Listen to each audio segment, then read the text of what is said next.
أعوذ بالله من الشيطان الرجيم.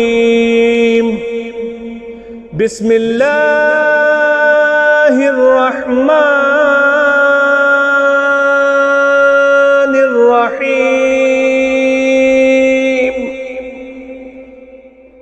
اللهم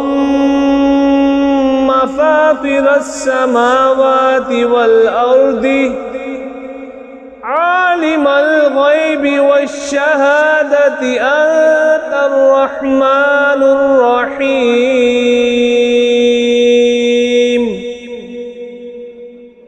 اللهم إني أعهد إليك في هذه الحياة الدنيا وأشهد أن لا إله إلا أنت وحدك لا شريك لك، وأشهد أن محمدًا عبدك ورسولك، فلا تكلني إلى نفسي، فإنك إن تكلني إلى نفسي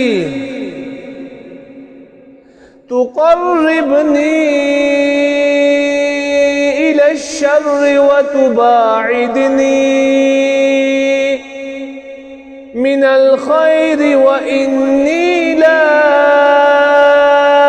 أتكل إلا برحمتك، فاجعل لي عندك عهدا توفيه إلى يوم القيامة، إنك لا تخلف الميعاد.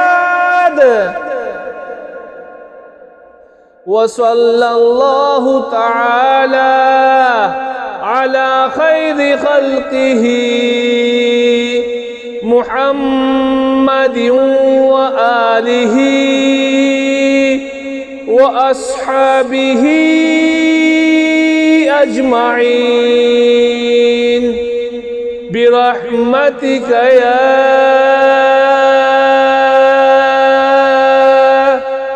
أرحم الراحمين.